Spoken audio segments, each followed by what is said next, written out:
This is the inaugural episode of the Triple Crossed Cinema podcast, a spinoff of an anime podcast starring two guys who got tired of watching so much anime. So I'm going to go by Whooper, and here's Mario. Hello, everyone. And rather than talking about Japanese cartoons, we are going to talk about films starring real people. 3 of them, in fact. We're going to do themed episodes, I think, is the plan in general. Yep. And the themes won't always be along the same lines, but the theme for this first episode is black cinema. So films about black issues starring black actors. And I think all 3 of these films were directed by black people. Is that right? Spike Lee, Barry Jenkins, that would be and correct. Yep. Jordan Peele. Is that correct? Yeah, that's right. Okay. So the 3 films are Moonlight, Get Out, and BlacKkKlansman. Yep. And we're going to start with, I don't know which one. Before we do that, is there anything that you want to say to the audience? Nah, I think you did a good job of introduction. So Why, yeah, thank you. we're just tired of watching all this anime, like on this cartoon that aim for high school kids. So we just, step up our games basically to watch something, like more adult. Right. I think the dynamic of these conversations is going to be interesting because I've seen several hundred films in my life the same way that anyone else has, but I have no film background, whereas I am a super anime nerd, and I know a ton about its history, the production processes used to create it. And you, on the other hand, you're like a big film guy. You were into film before you were into anime, and you've even been to the Cannes Film Festival multiple times. Yeah. So I'm going to be like, the newcomer, and you're the veteran, or as we say when discussing Japanese cartoons, you are the senpai. I'm the kohai. Yeah, well, not necessarily. I agree that's like all these movies I have watched before, and I have fun of that. So this time it's like a second watch for me, second or even like in Get Out, it's like 5th or 6th watch for me already. Shit. Yeah. That's a lot. I just love Get Out. So right.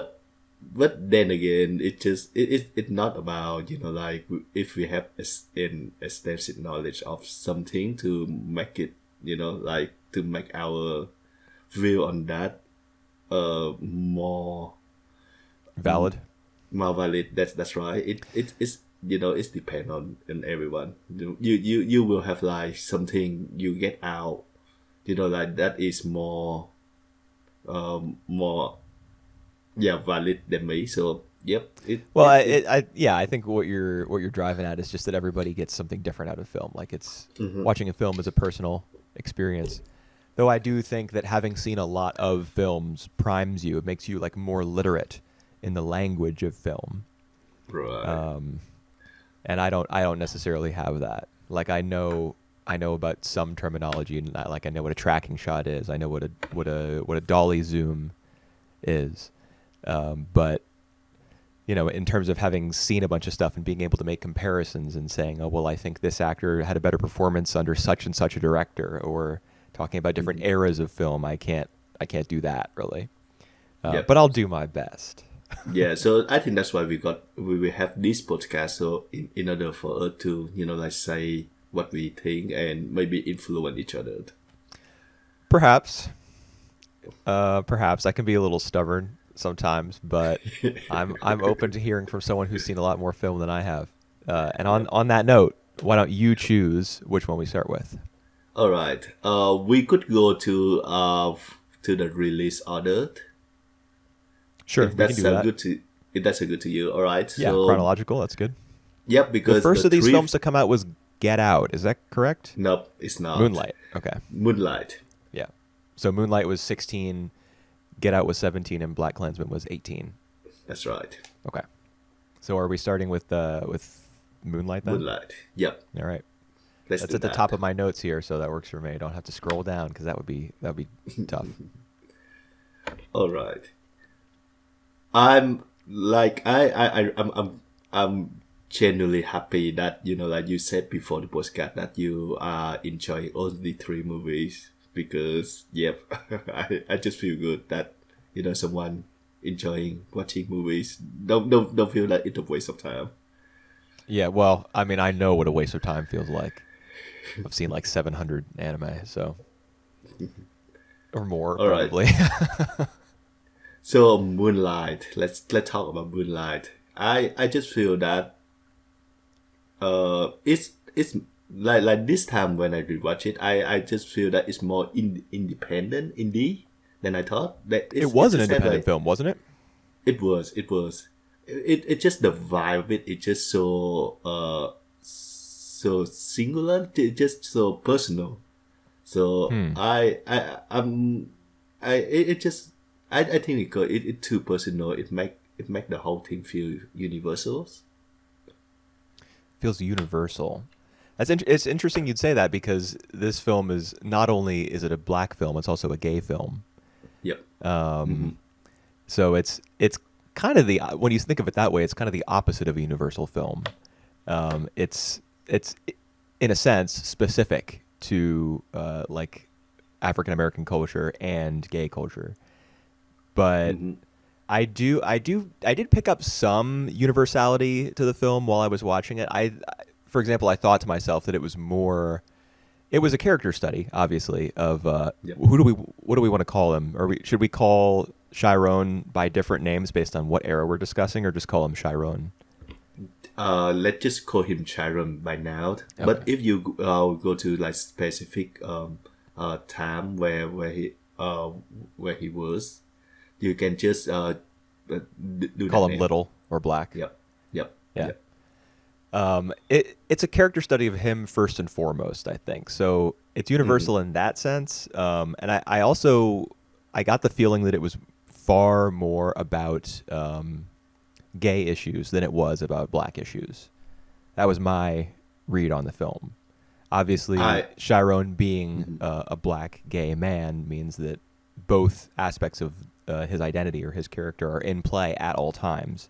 But to me, it was a film about a gay man's journey to be loved,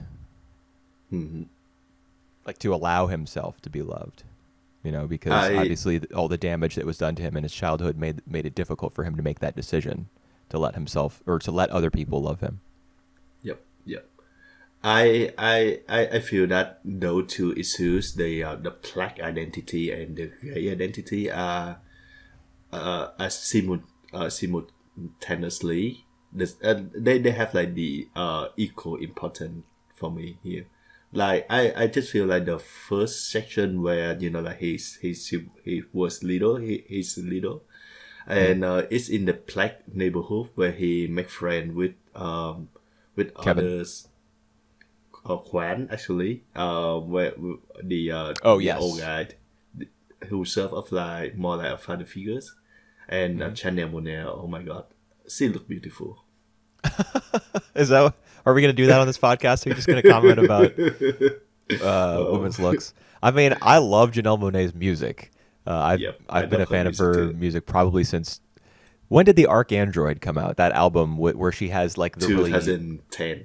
yeah. I thought I knew it was at the start of last decade, but I love that album so much. Oh my god, the Prince vibes on that album are crazy.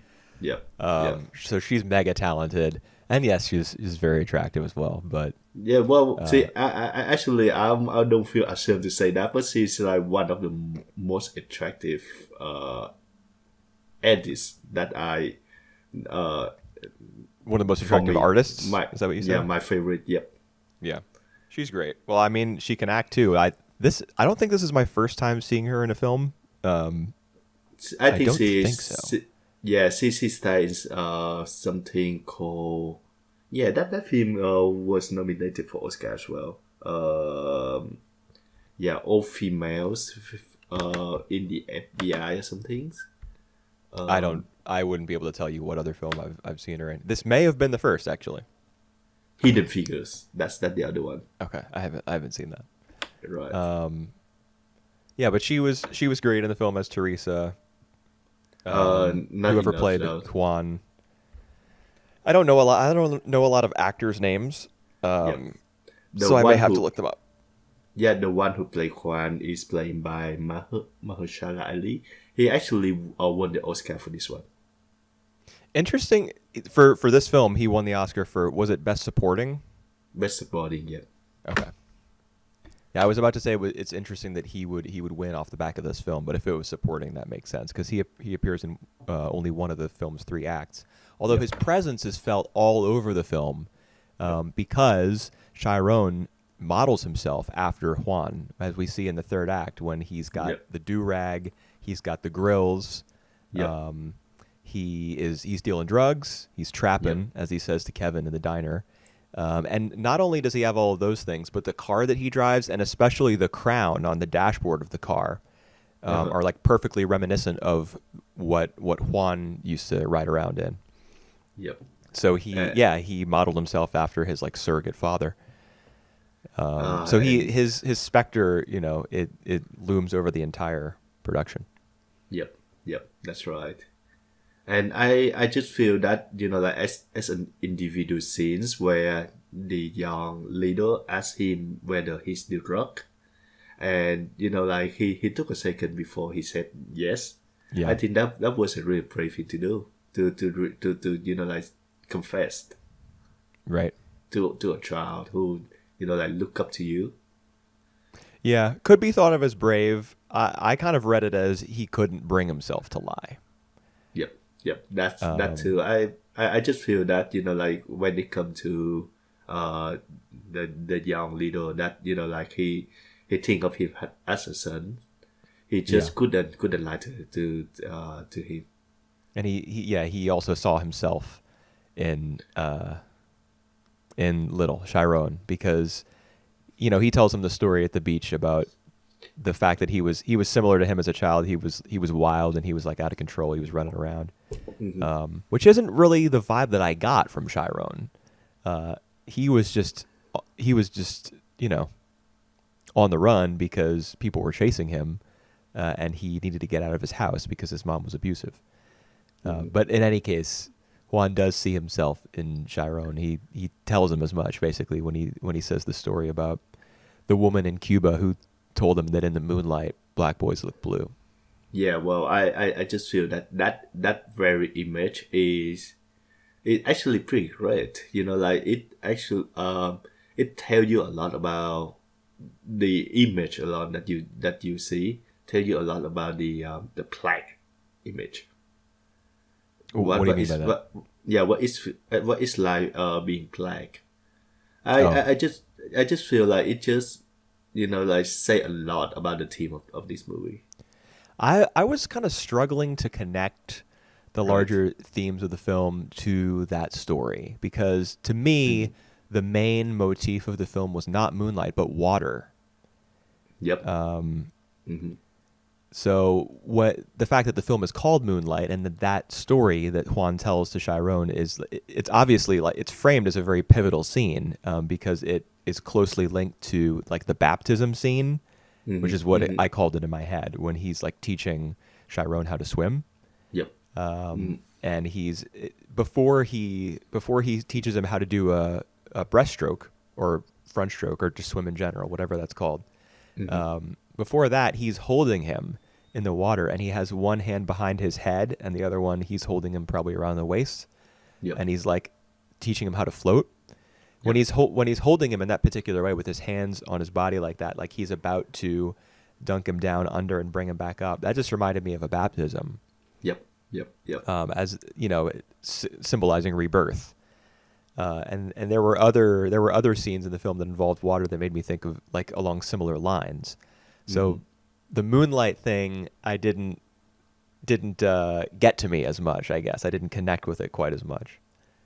Yep. I think it's more about the other verbs, the other verbs like in the moonlight, black boys turn blue. So I think it's the second one that is more important there.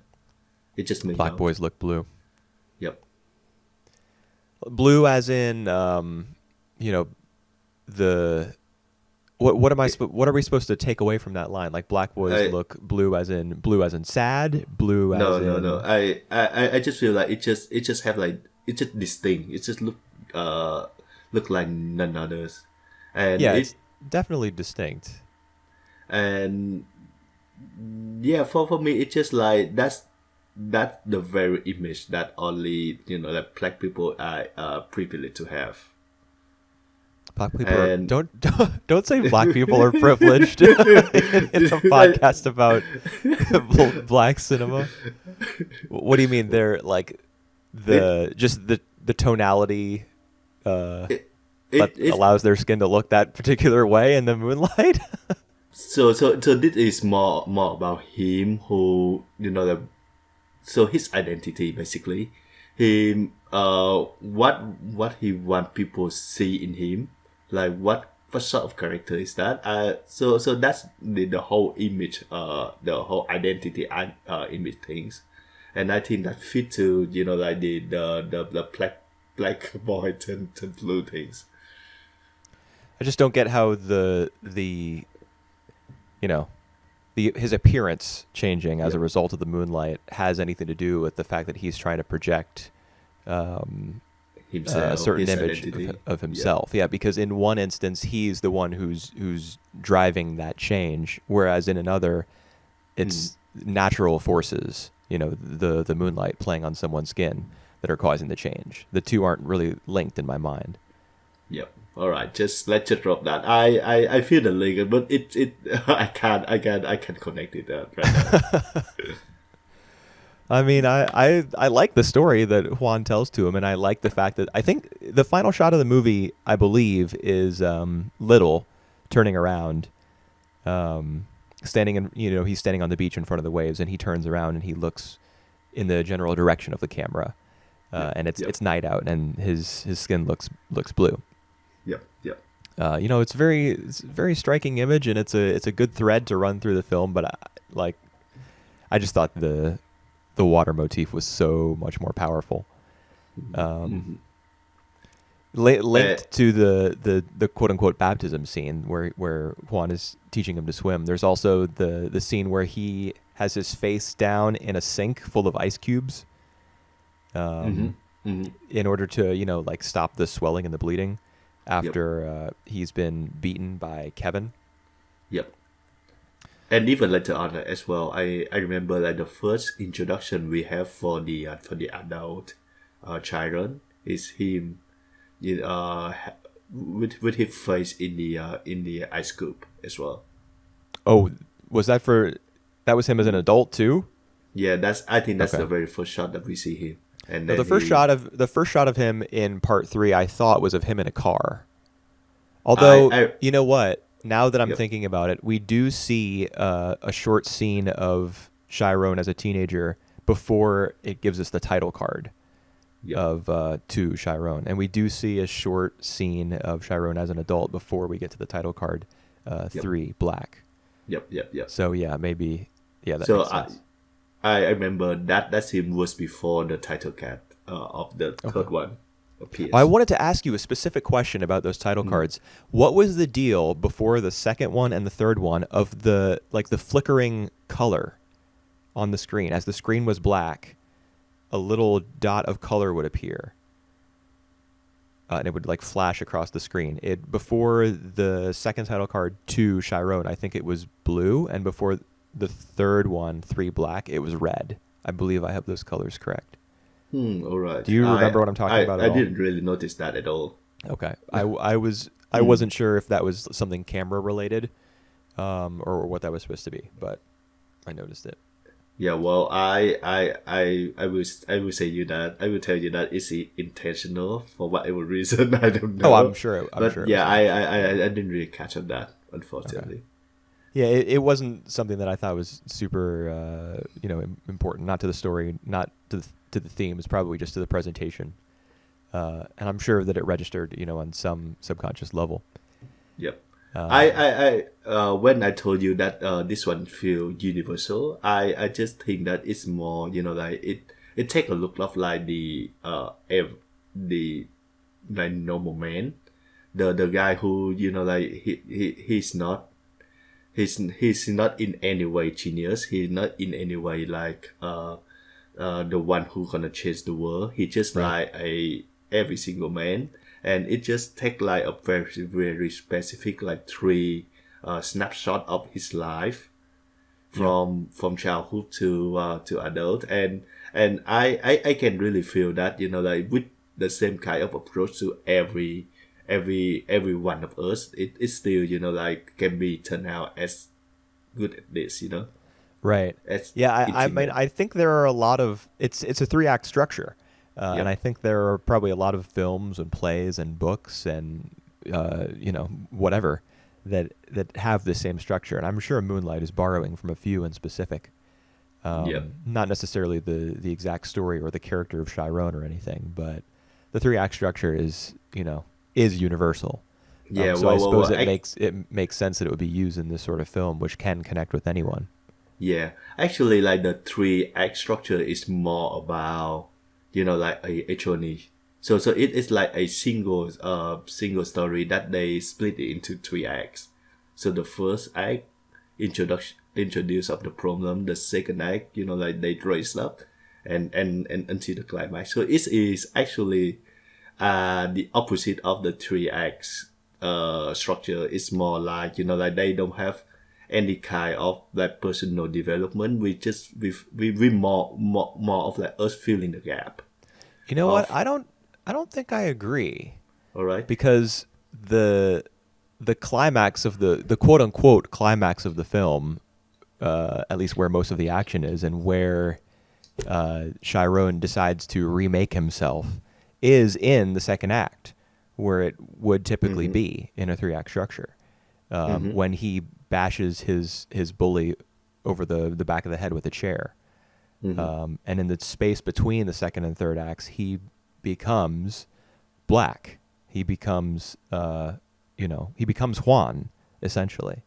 And it's only as Juan, only as black, only as himself, Chiron, that he is able to take the steps necessary to heal from what happened to him in the past.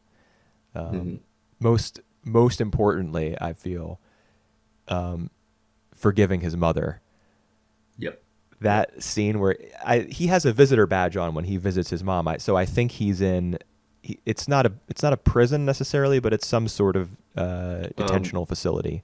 I think it's rehab facility. Rehab. Yep. Huh. Okay. And Rehab. yep. That scene destroyed me. Yeah. Well. I got to be honest. I just cried and cried and cried when she was telling him, that he didn't have to love her, but he was gonna know that she loved him. That you want to talk about universal? Yep. It's that scene right there. That Yep. because I- everyone has a mother, and a lot of people have relationships with their mothers that are not so good. So you watch that scene, and you're gonna feel some kind of way about it. Yep. It's not only him forgive her as well, but it's more it also from her who like I feel like she kind of express more of like the way she love her. Yep, the way she love him. Because I remember like in the first section, when she was like under the influence, she does a lot of like She tells him to give her his money, and yeah.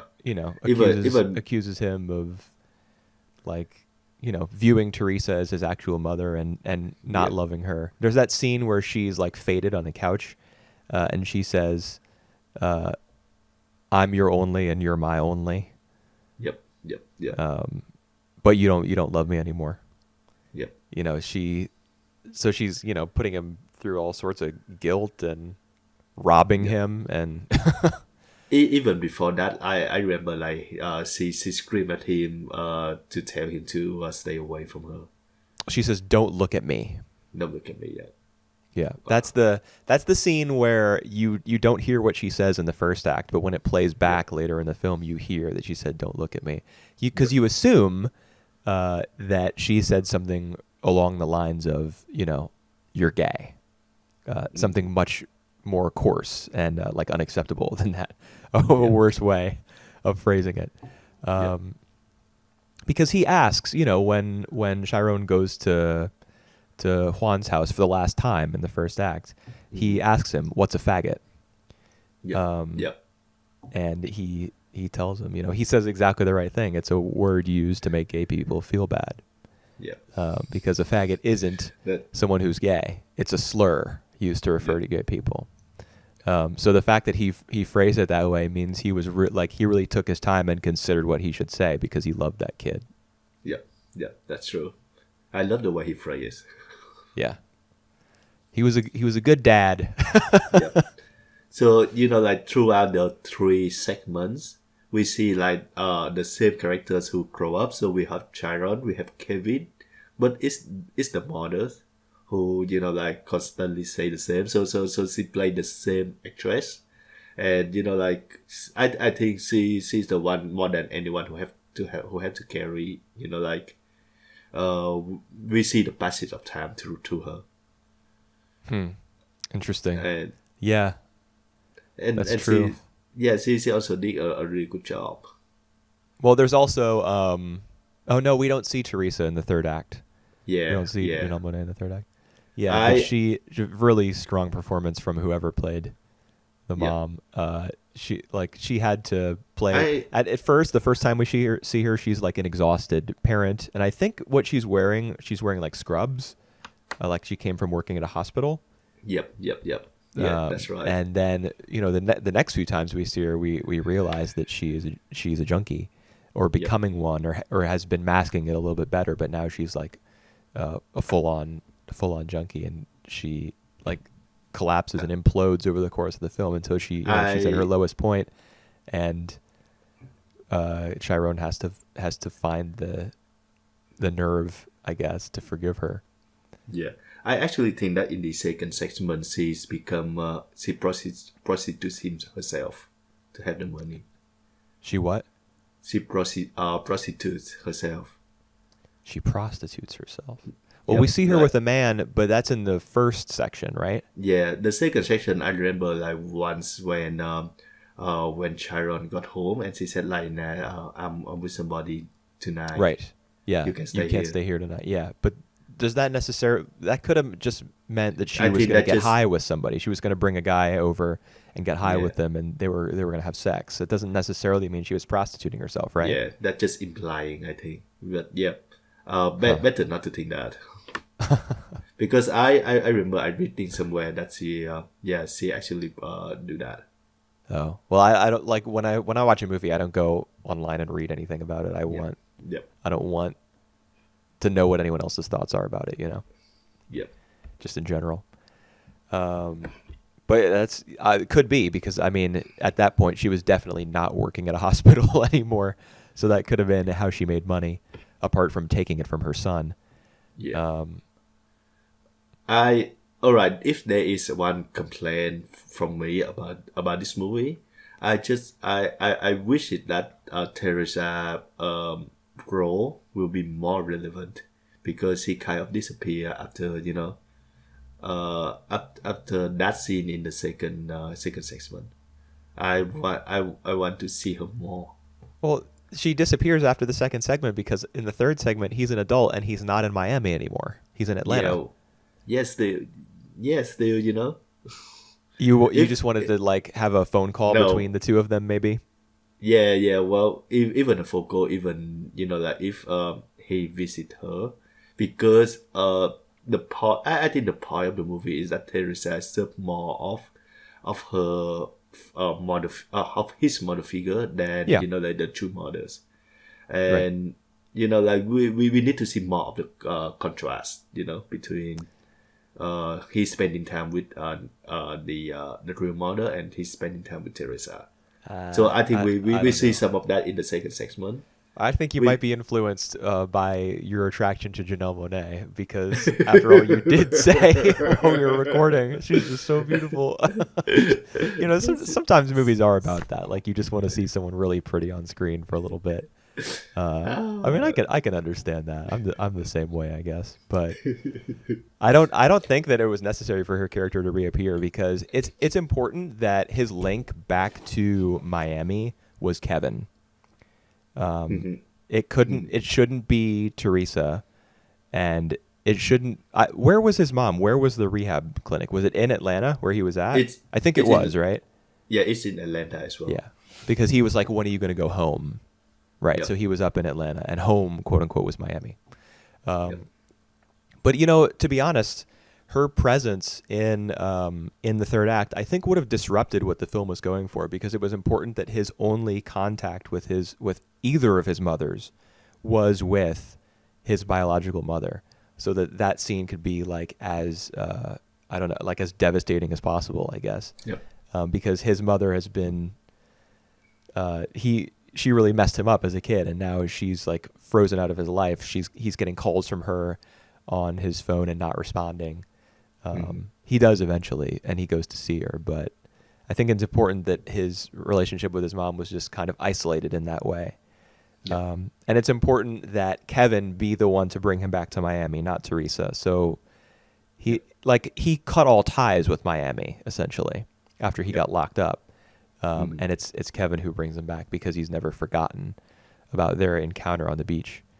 And dude, I love the way the film slow rolls their eventual reunion. Like he goes to the diner. He gets the phone call from him saying, "Oh, it's been a minute. You should come down. I'll cook for you."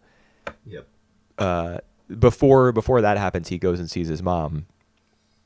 And then he does go to the diner, but all the diner scenes and the car ride back to his place and the dialogue at Kevin's apartment before the penultimate shot, I think, of him resting his head on Kevin's shoulder. Yep. The film just takes its time, man. I just loved it because you can't deliver something like that too quickly because Chiron's not that kind of person. He's not going to open himself up like that. So there have to be the layers like that get chipped away. And just great stuff. I think this scene are just perfect. The way that like they haven't met each other for that many years. I think they say that 10 years. They are in a different stage of their life now. So they know the person the other one used to be. They have no idea about the person they are talking now. They try to be friendly and they try to be close. They actually don't know like what sort of chemistry they want to convey or they want to receive. Right. So I feel this moment are just perfectly placed. Like Kevin asked him like why are you here? Why you go all the way from Atlanta to here just to see me? Right. All these all the doubt, all these things, and the doubt especially was really important during those diner scenes, man. Yep. The fact that it took them so long to actually connect. That was really important. There's a shot that I love. During the diner scene after he's cooked the meal for him. I mean the cooking of the meal just by itself was one of my favorite scenes in the whole film. The music that plays as he's preparing him his food is like, it was like, oh my God, it was like mournful almost. Yep. It was like a chef was cooking a meal for a man who was about to be sentenced to death, like the final meal before you get the electric chair. Yeah. It was like that, and I don't understand why they went for that choice, but it worked, man. That was incredible. I actually don't feel anything malice of him cooking the other meal, like you said, the last supper. You didn't feel anything like that? Like, didn't you feel as though there was like a somber air to that scene, especially with the string accompaniment? Yep. Why that choice, do you think? Why that choice, directorially speaking? I don't get it. Like, I mean, I felt it, but yeah, well, it just, I would say to wrap up the expectation, like it's sort of for Kevin, it's sort of, like half doubt, half exciting that he see Sharon back here. So I think that they have like an air of like eagering, like to see more what will happen. Yeah, but don't you think that a character feeling eager or anxious or tense or unsure or something like that would the music would be a little different than like a funeral march?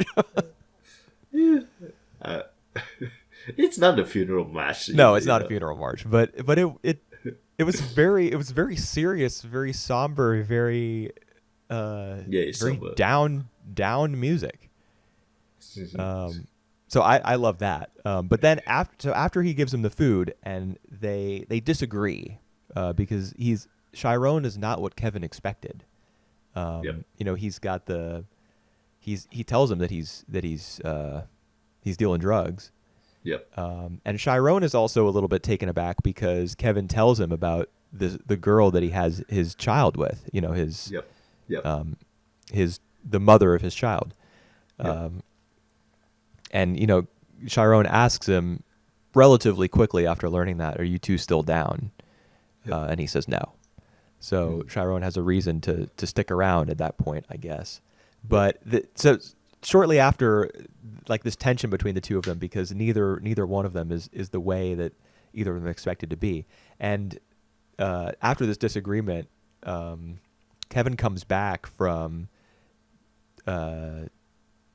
like a couple customers paying him. He comes back and he clears their table. He grabs their cups and their plates, and he says to Chiron, "And why you got those damn fronts on? Like, Yep. why do you have those grills on?" Yep. And there's a shot of Chiron from the back, just like thinking. It's a real still shot, only zooming in a little bit to kind of put you into his head. And then the very next shot is of the door of the diner, and the film just holds on it for a moment, like Chiron is thinking about leaving. He's thinking about walking out that door. Yep. I love that shot so much. That's what I was getting at the whole time when I was talking about the Yep. funeral food song and everything. It's all in the lead up to this shot of just the Chiron looking at the door and like thinking this isn't what I expected. This isn't what I wanted. Yeah, they just leave. Yes. Yes. Yeah, but then Kevin turns it around. They both work it out. Oh man.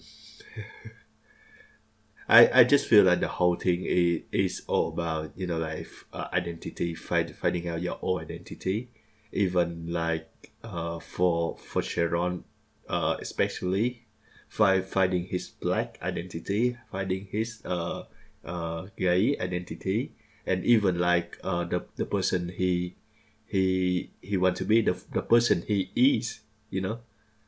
That all him trying to figure out. I guess. I mean, I think you can. Obviously the fact that the film is acted primarily by black actors and is directed by a black man, and it is about black people and about black issues. All of that makes the film black. So you can't take that out of this film. However, I do think a very similar story could be told using characters of any race.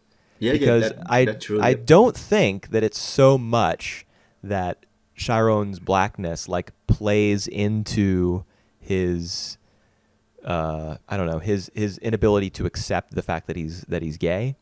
Yep. That's something that I think audiences bring to the film. Their understanding that the black community is not like very accepting of homosexuality.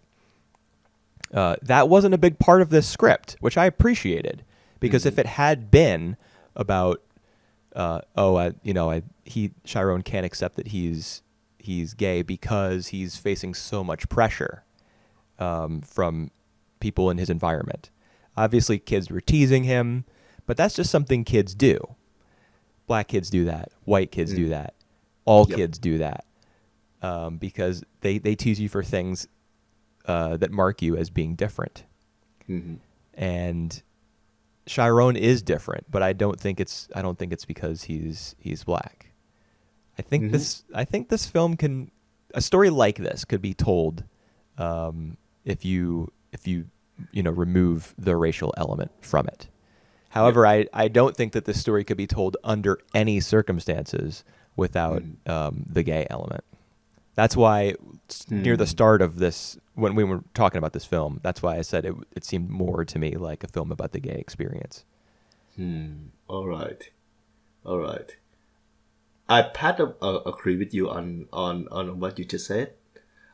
Especially like I told you like at the beginning, this story is universal because basically you can have this kind of story to any race, and that wouldn't lessen the impact. I do feel like this kind of story is also very specific. It is set in a specific place, in a specific community, and I the only thing that I slightly disagree with you is that I think the gay element here is also just part of Mike who Chiron is. So the black thing, the gay thing, and the rock thing even it's all the thing that make up who he is, and so it's just a little bit of that. Well, I suppose that's true. It could be about a man who is unable to love people in general, women, other men, or a woman who is unable to love other men or women or anyone anyone in particular. It doesn't have to. Now that I'm thinking about it, it doesn't have to be about gender at all. It could be about a person who's unable to love. Period. Yep. And I think that is who Chiron was. And what I particularly like about the third act, which is probably my favorite part of the film, is that he has to see his mother and be reconciled to her before he can allow himself to love somebody else or be loved by somebody else. It starts with his mom. It starts with the pain that she caused him, the damage that she did to him when he was a child. And when that wound starts to heal as a result of his visit with her, and the scene where she tells him that she loves him and that nothing's going to change that, and that he has to hear it no matter how he feels about her, and he gives her that hug. And I love that shot specifically of the hug because it's her head pressed to his chest. Whereas when you think about a lot of the hugs exchanged between mothers and children, you think of a small child with their head being cradled in their mother's chest. But here it's the reverse.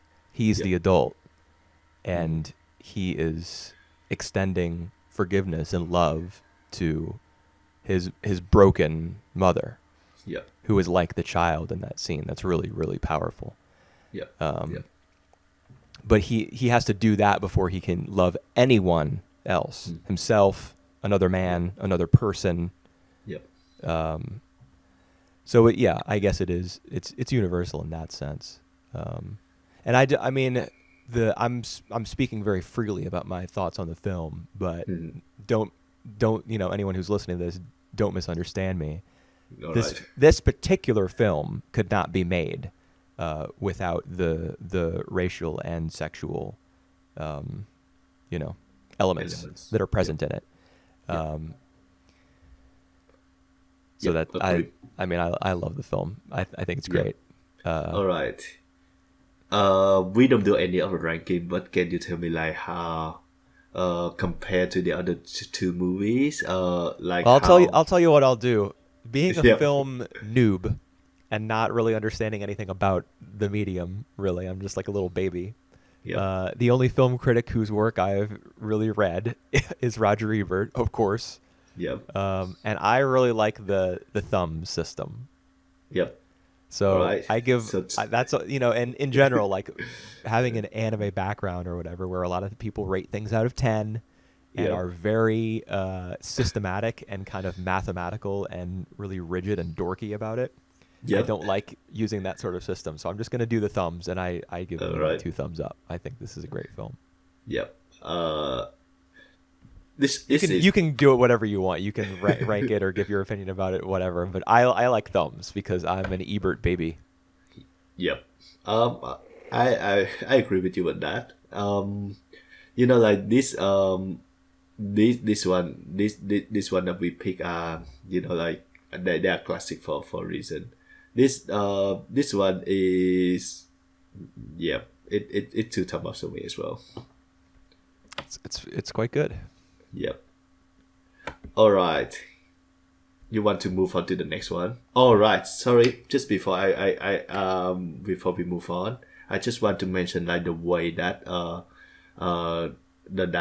Jenkins and the cinematography frame the screen, because I just feel like out of all the out of the three movies that we watch, and like even out of most of the movies that I watch, he achieves like the shot, he achieves something so intimacy, like the way that he frame people when people talk. I think it's just the distance, the way he framed that, it's just so intimate. Like I remember distinctly like you remember, all right, I talking about my favorite actress here. The do you remember the first scene where the young Chiron met Teresa? Yes. So that was in the car, and Teresa, like Juan just say something to Teresa, and Teresa, like come into the car to talk to persuade Chiron to like stay in the house. The whole scene where she come inside to the car, see the trial for the first time. We don't see them talk at all. They just like kind of sit there, but you can just feel like the intimacy in there. I have no other word to say. Well, the car is cramped. It's definitely an intimate scene just in terms of physical space because it's cramped. And also the way it's shot, you don't actually see Teresa get into the car because the camera pans over to the two of them talking on the porch, and then before Teresa starts to walk towards the car, I believe, I'm going off memory here, the camera starts to pan back towards Chiron. Yep. And Teresa gets into the car, but it's not as though you see the door open and her slip in and you see the door shut. By the time she actually enters the car and sits down in the seat, the camera is almost all the way back on Chiron. So even though, it's not as though the camera cuts out of the car and it moves over to like a two shot where you see Teresa and Juan talking back and forth. It's locked on Chiron's point of view. That's why the camera stays in the car like that. So it's intimate in the sense that it's staying with his character. It's really his movie. That's true. But in general, I don't really notice stuff like that. I mean, I came up with something to say because you brought it up, but I don't know like a whole ton about cinematography. About like direction and framing in general, that I can interpret pretty well. But cinematography, like talking about different kinds of lenses and stuff, I have almost no knowledge at all. That's for the elite, not us. Yeah, I guess. One thing I am very qualified to talk about, I think, is screenplays, because I've done a lot of writing myself, and I was an English major before I almost finished my English degree before I switched majors. And I will say the dialogue in this film is very naturalistic. I agree. There's a lot of people telling other people to chill. There's a scene where Kevin, in the third act, Kevin he's kind of teasing Chiron and saying, "You probably don't do very much cooking for yourself." He says something about Chef Boyardee, and Chiron says, "My SpaghettiOs go hard." Like at times I felt as though the script was a little too informal. Just because I mean I that's not a real criticism, because I liked the screenplay. But there were some moments like that where I was like, that's kind of weird. Well, just that one in particular, my SpaghettiOs go hard. I mean, maybe you could chalk it up to just him being nervous and needing to like fill in a gap in the conversation because he's talking to a guy that he likes. But That he was the never for funniest sure. moment of the film, I think. My SpaghettiOs go hard, and not because it was particularly clever. All right, we can move on to the next one. All right, Since we what should the spent next one like be? Oh, almost we're an hour. going Get chronologically, out. right? Yep. Yeah. Get out. Yep. No, you get out, Lakeith Stanfield. Not getting out. I thought this was a great film. Yep. Yep. And the first half of it, I wasn't sure. I wasn't sure because it was very obviously sending up, the affection that white liberals, white upper class liberals, kind of put on in regards to black people and black culture. The film is very obviously grinding an axe against that sort of thing. Yep. And like how obvious Bradley Whitford's character was. See, there's an actor who I actually do know, Bradley Whitford, because he was on The West Wing, which I used to watch all the time. Right. I would have voted for Obama for a third term after his daughter says that he's going to tell Chris that he would have voted for Obama for a third term. Just that sort of stuff. I was like, this is not really. I mean, good for Jordan Peele if this is the sort of film that he wants to make, where he's just pointing out the hypocrisy of this sort of person. But I wasn't particularly feeling it. But then the second half of the film came, and I was like, what the fuck is going on? Yep. This is amazing. All right. I do think that this movie, like being criticized. It's not criticized. It's more like a satire of like the like you say the white middle class white, I just said white family. It's like it was just a fine line of being a satire and not that offensive. No, I wasn't offended at all. Yeah, I mean, I think if anyone is offended by that part of the film, then that kind of like raises a red flag. Like you're the kind of person who's being satirized and criticized here. Yeah. I don't like the way I just phrase it, but I will get more into that because I think the first way that the script in general did very right is that Chris feeling the paranoia not from the white people at first, but from the black people who live in there, and I think that speak a lot. I mean that's what kicks off his paranoia. Yes, but I mean he's uncomfortable going to what's her face's. What's the name of his girlfriend? Can't remember. The girlfriend Rose. Yes, that's right, Rose. He was uncomfortable going to her house from the outset. Because he says to her when they're like, "Do your parents know that I'm black?" And you can tell from his performance and his tone of voice that he's not particularly thrilled with the idea of going and visiting her parents. Yep. And his worst fears are confirmed pretty quickly. Yeah, I just feel that Chris, with the idea that he's not enough, he handled the thing very very very good.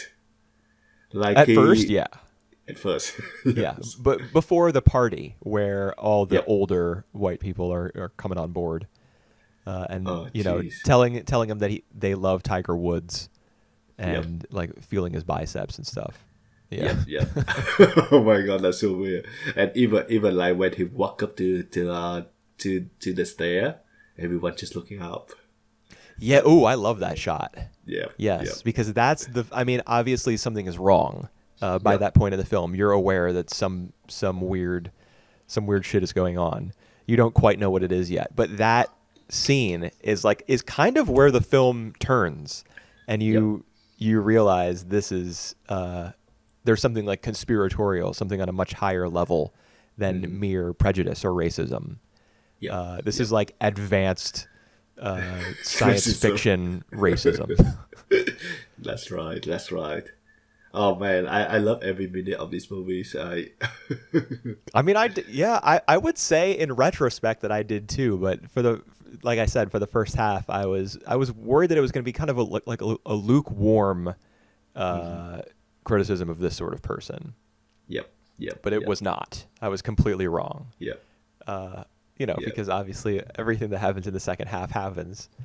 All the murder and the brainwashing and the transplanting of neural shit into other people's heads, and you see the scars on the foreheads of Rose's mother and grandmother now in the bodies of her groundskeeper and like caretaker. Yep. Crazy stuff. Yeah. Dude, you want to talk about crazy? My favorite scene in the whole film was Rose on the phone with the friend, Rod.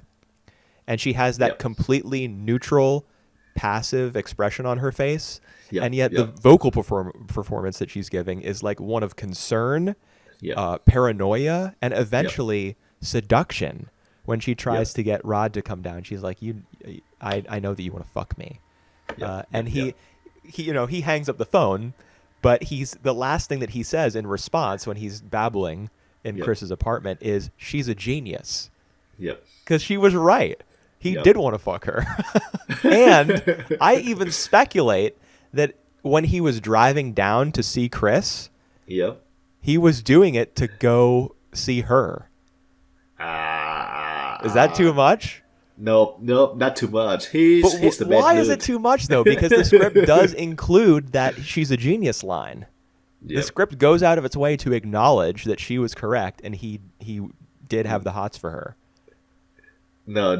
I think he meant by genius is that he be able to turn the table around. Because at first, Rod is the one who investigated her. And then it turned out that, she just, flipped the table, like, at her will. So she's good at that. So I think it just acknowledges of her. Yeah, you're right. Being a great manipulator. Right. Yeah, you're right. I'm trying to piece together the timeline of events, though. I don't think that Chris ever, like, calls him and says, get down here, or come help me, or anything like that. All right, so... he calls Rod and is like, yo, I think there's some weird stuff going on. And Rod's like, oh, yeah, it's like Eyes Wide Shut. There's a sex cult. But then after that, I don't think there's any more contact between the two until the very end of the film, if I'm remembering correctly. Yep. And then he went missing. So Rod just, trying to call whoever he get a hand off so he could Rose. I think that's reasonable. In the big context, though, of the movies, what do you think of the inclusion of Rod? Because, think of the inclusion of Rod. I mean, we were talking about this on the anime podcast a couple weeks ago, I think. Like, every character needs the friend character for them to bounce thoughts of, and, like, for us to draw comparisons between the two and stuff.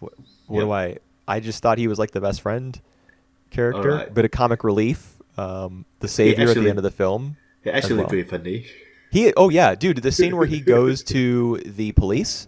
Yep. I think it's the police that he goes to. And he is explaining his theories and what happened to his boy. Yeah. And then the detective brings in the other two detectives and they all have a good laugh at his story. That was hilarious. Yeah, and they were all black. And they couldn't buy his stories. I think one of them was black and the other one maybe Latino. Yep. Still colored. That's a word. Yeah, it's a word that I think is probably maybe used in this film at some point. I mean, it's definitely used in the third film that we're going to talk about a little later. But yeah, it's because I just feel like weird. Its treatment of race is pretty weird. I just think that because of the inclusion of Rod, like his friend who know what who get an idea of what's going on, the threat that we feel for Chris is it must lessened. If he go to this house alone without anyone knowing, when he actually get kidnapped and sent down to the basement, we actually feel more of a threat to him, right? Mm, I don't know. Yeah, At that point, he's in the basement, and there's nothing that Rod. We assume there's nothing that Rod can do about it. yeah. So I don't know if it increases or decreases the threat or does anything to it at all. I think he is. I mostly what I think Rod's character does in the first two acts of the film It could be uh, relief. is he's comic relief, and he also functions as a sounding board to for Chris to talk to and be like, white people Yep. be crazy, Yep. and also he plants the idea in Chris's head and in the audience's head as a result of like brainwashing happening, which it is. So Rod is kind of like a cushion for our suspension of disbelief, like our level of belief in the film. If we start to think to ourselves, "Oh, this is too weird. I don't really buy this." The fact that Rod has already kind of spoken, he's given credibility to the idea behind the film Yep. by saying it out loud. So we're less tempted to be like, well, this isn't real Yeah. Yeah. because Yeah, Rod that- exists. Yeah. Yeah. That makes sense. I also love the very first shot of Andre, who played by Lakeith Stanfield. Yep. Yeah. Who got kidnapped, and I think the person who did that is Idro's product. Yes, definitely, because the Little Rabbit song, whatever, that was Yep. playing in the car, plays and- again later when Chris drives off in his car. Yep, and also because of the position he did the karate thing. It's like karate. Jiu-jitsu. Yeah. Yeah, How dare you jujitsu. call it karate? Rose's brother would be furious with you. Whatever. Yeah.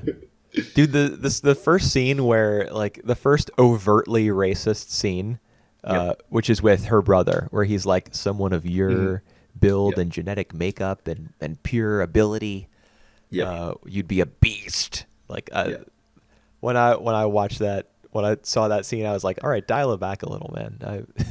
I already believe that the family is racist. I don't need to. This is a little bit too uncomfortable. But that's what the film was designed to do. I think is to provoke audiences, at least in part. That was part of the design of the script. Yep. Um, All right.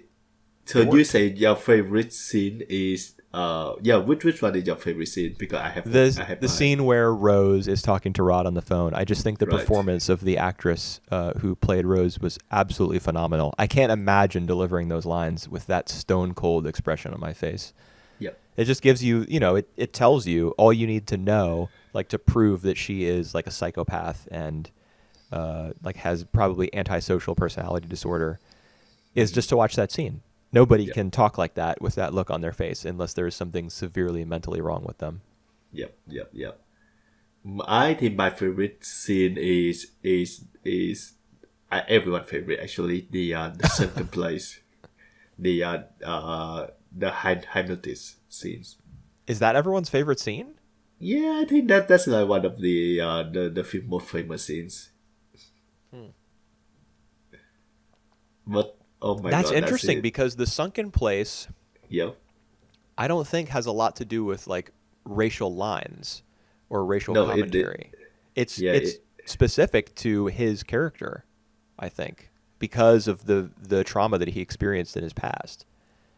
Yeah, that's the thing, because she be able to bring up the trauma in the past and then put everyone into the second place, where they serve as more of like a bystander who who floating around and don't have full control of their bodies. Right. Yeah, as Stephen Root's character explains, I think he's the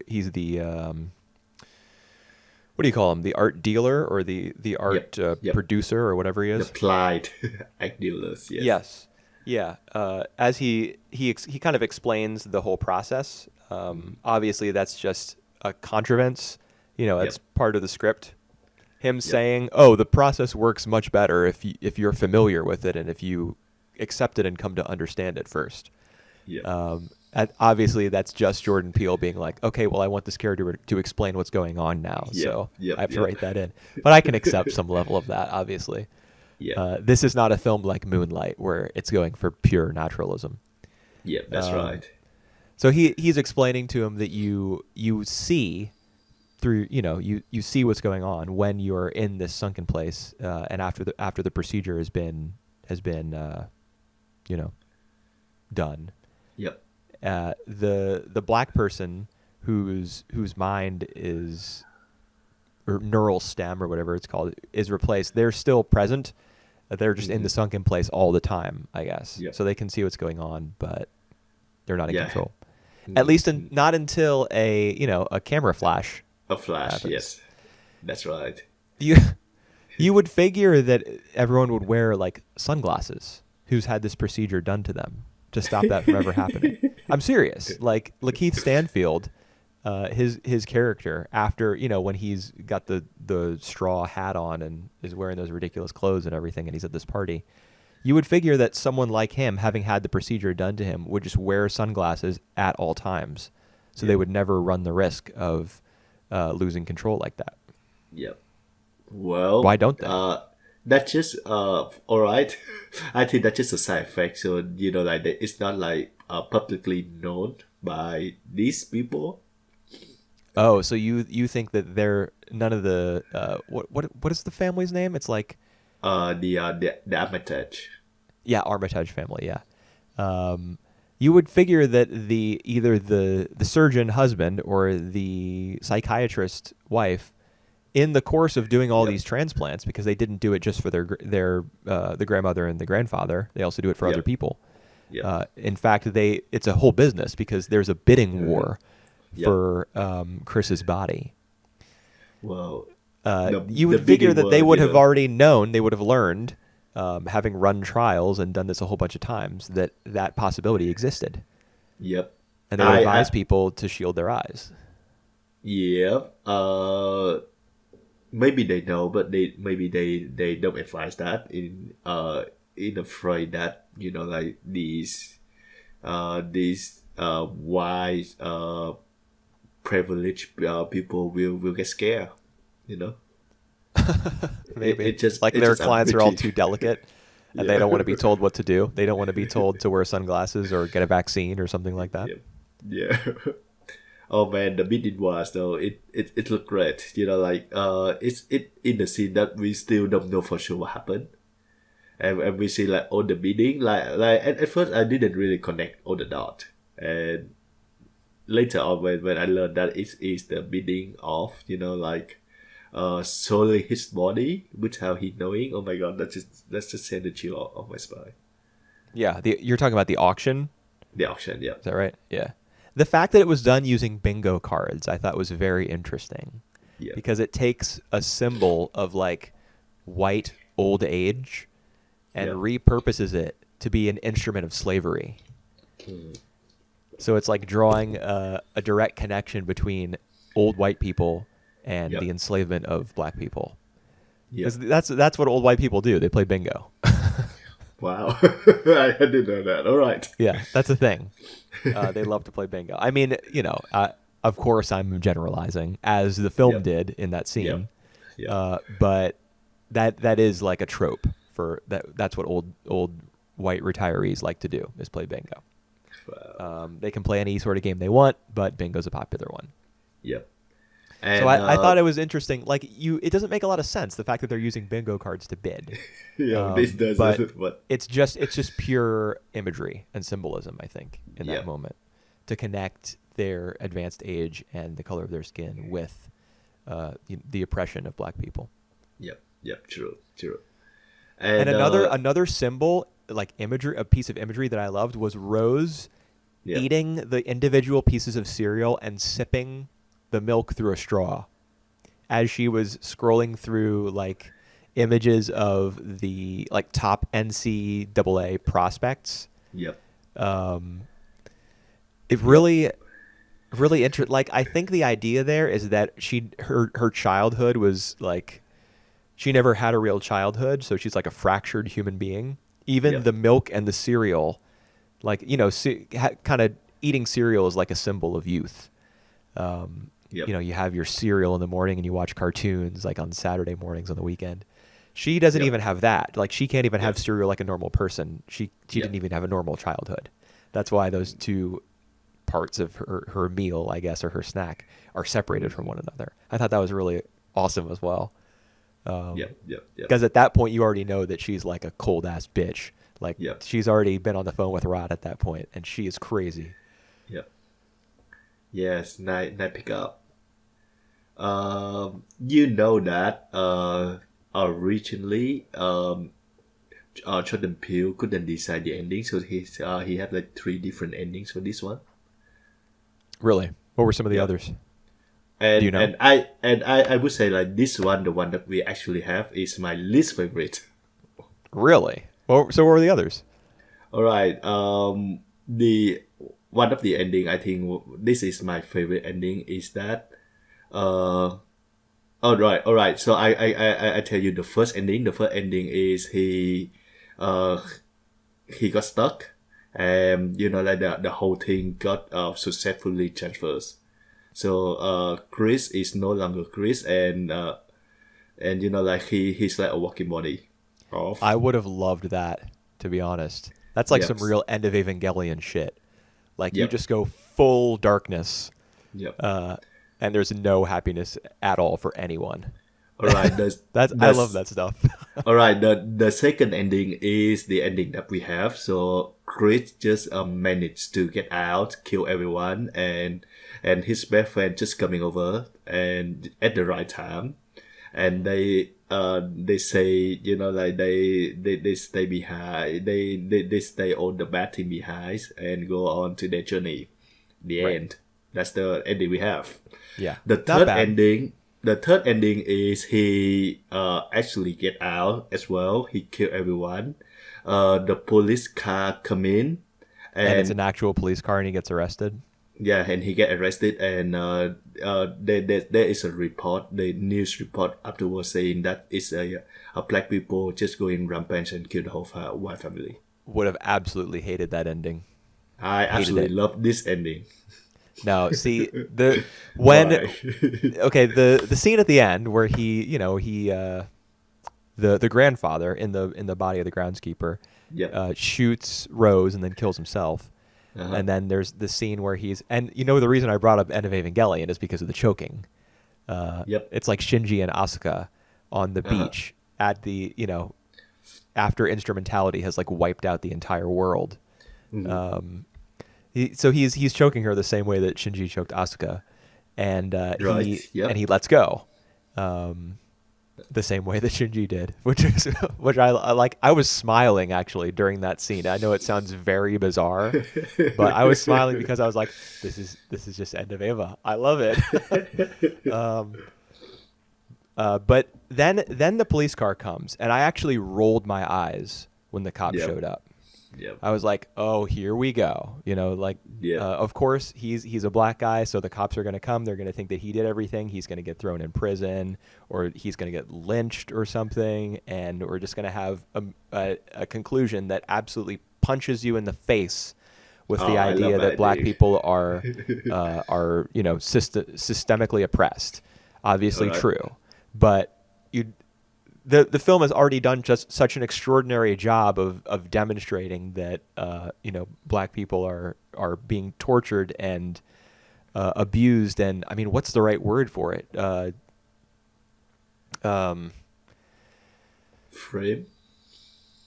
No, just in general throughout the film, black people like there's even fetishization of Yep, black yep. people in this film. Like I- that's the crazy I thing think I love about it is that the remark. that Yep. Bradley Whitford's character actually would have voted for Obama for a third term because, in a way, he loves black people. He's chosen to make black people the vessels for his immortal family. Yep. That's true. That's true. And in the same way, Rose is scrolling through Google Images for images of like hot black guys, hot black athletes that she Oh, hot black wants. girls. Oh, yeah, true. That she can, bring home to daddy so that this whole, business can be run profitably. But, what she gets out of it is she gets sex with black guys or girls out of it. And she loves that because she keeps the photos of all of the people who she's been with in that little box in her closet. And she scrolls through Google Images to get her pick of the litter. It's like going through Tinder for her.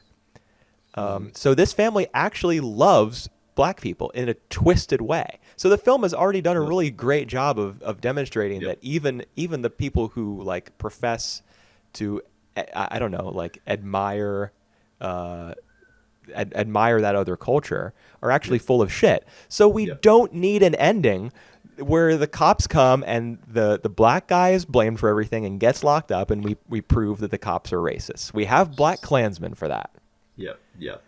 We didn't need.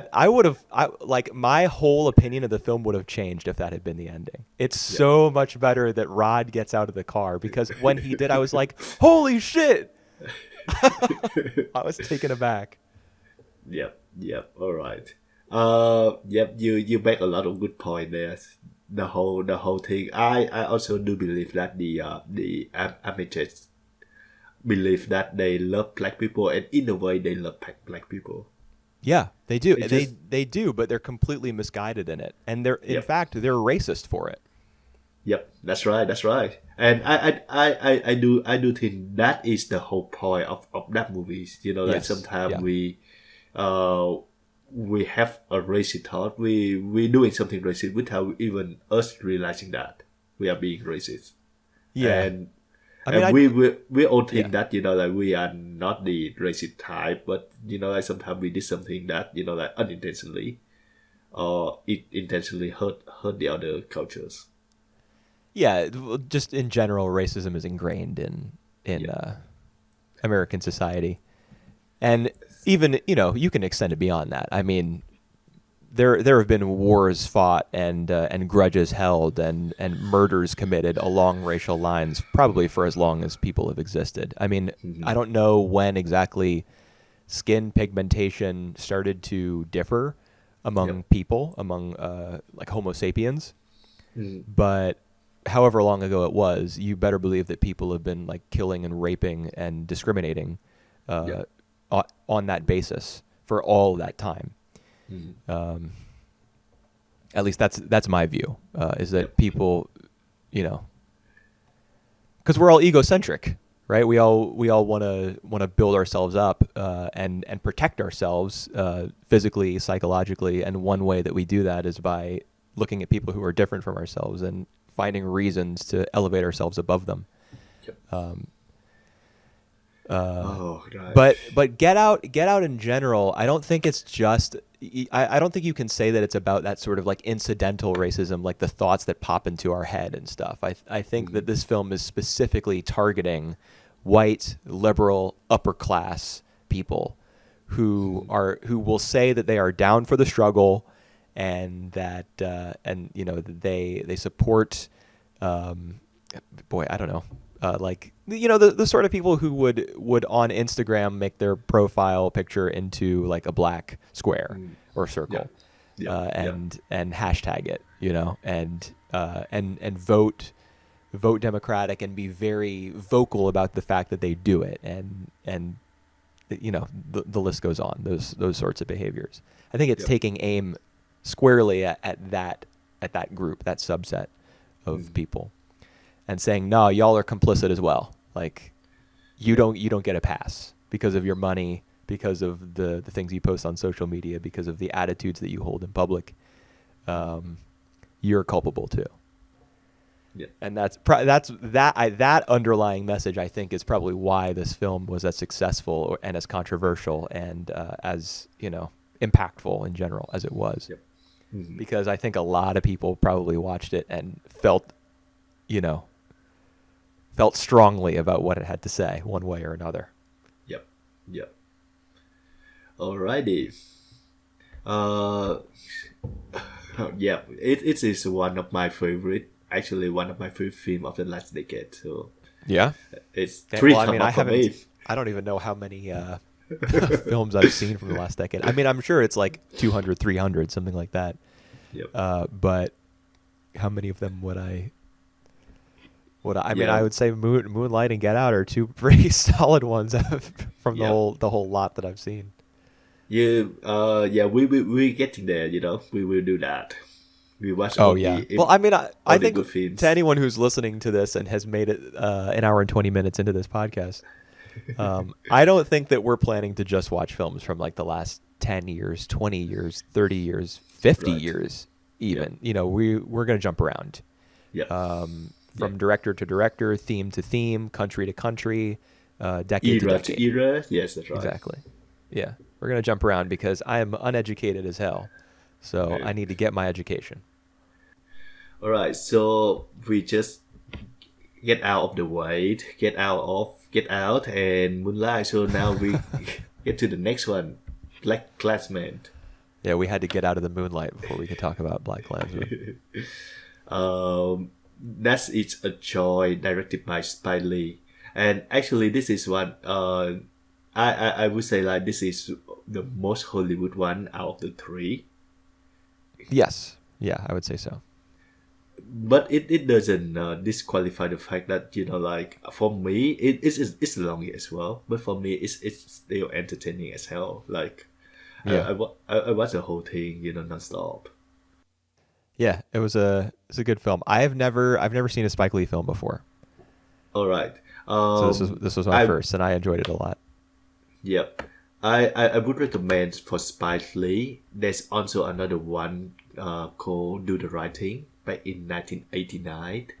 And I think this is one of his best. Do the Right Thing is his best. Hmm. It's Okay. also about the racial stories. Oh, Like absolutely. this I one. mean, I know Spike Lee by reputation. Yep. He makes films like this. He makes And political and racial films. yep, And that's good because we need people to yep. do that. We can't all be they can't all be. I mean, you said this was a Hollywood film, but not all Hollywood films can be like Hollywood It's films. good. You know, there've got to be Hollywood films like this too. Yep, yeah, that's true. Um, n- it's based on the true stories. That's Yeah, actually pretty this surprising. joint is based on some for real shit. As the little intro bit Yep, of text on screen says. You know, the love presentation it. of this film was a little off to me. Really? I shouldn't say off. It I wasn't used to. Is this something Spike Lee does often, where he will just like put images on screen with a black background, like Yeah, sometimes he does cut that. away from the actual footage of the actors playing their characters, and he will just put an image on the screen? Like any image. What do you mean by that? For example, Yep, during the Kwame Ture speech at the rally, oh, right. Yep, the black backgrounds with the images of the audience members' heads, like kind of yep. floating in that black Yep. space. All right. Yeah, go ahead, speak to that because I mean I've seen images like that before. For example, Oh, Maggot Queen. the album Maggot Brain by Funkadelic Yep. has an image like that of a woman with an afro like screaming, and there's kind of like a bed of insects underneath her chin or Yep. something like that. And apart from that, it's all black. Yep. Uh, All right. I think like Spiley, he does piting up. Excuse my bunch, but it is something that he always do. So he makes something different for something that particular. Like you said, like the black, the face just appear out of the black background. yeah, It actually reminded me of a Queen song, Bohemian Rhapsody. Bohemian Rhapsody. I guess there is an image of the four members of Queen with their heads kind of floating in a void like that. Yeah, And they're all. I yeah. think one of them is doing like a little pose with their hands underneath their head.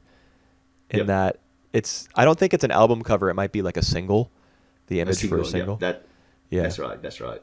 The the Maggot Brain album as well. I wonder if it was specifically in reference to to music, because those are two pieces of music now that we've mentioned that did something similar. But I mean I have to imagine that even those single and album covers were probably in reference to something else. Yep. For that particular scene, I think it did a job. Like it's about inspiration, like the thing that Kwame Ture say is actually very powerful, and I actually feel that this thing it did not, like uh it contribute it does contribute to what he want to bring across. Why? Why does Why? his audience members' heads floating in the void contribute to what he's saying? It just like people hook up to what he said, people looking up to what he said. So it's not about, I think that particular thing, it's not about the individual anymore. It's about like all the black voices, or the black person who united as one. I get that, but I think in that case, I would have preferred like a shot from the back of the room where Mm-hmm. so many of the audience members have like big hair, big afros. And I would have Yep. liked to see a shot that shows an angle that emphasized the fact that all of their heads were facing the same way and all of them Mm-hmm. were Mm-hmm. like kind of quote visually united sort of by the fact that they had that similar hair, which is representative of I blackness. I would have I preferred would something say. like that instead of like kind of a stylistic departure and Mhm. a black screen with heads moving around on it. I would agree with you, but I would say that it's like it had to be really skillful to make that an impact, and this one I think does make an impact.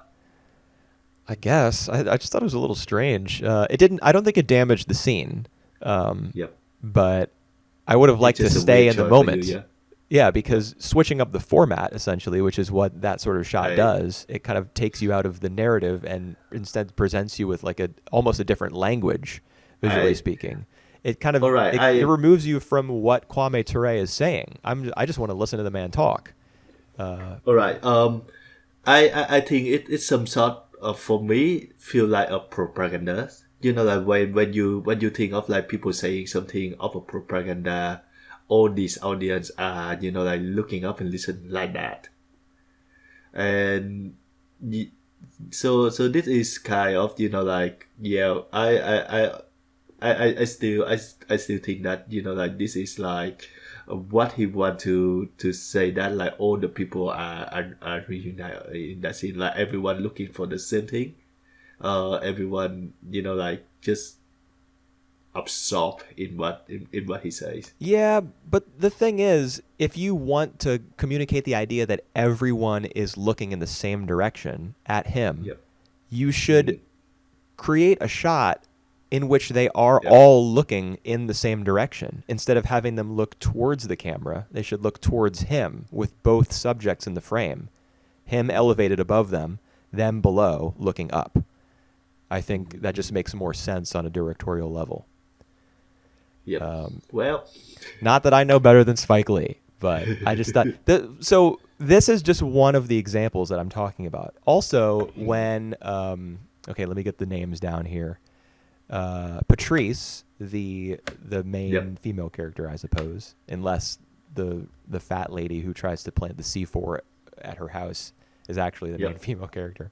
But Patrice, the student activist, and Yep. what's the guy's name? Is it Ron? Yes, Ron. Yeah, Ron Ron. Stallworth.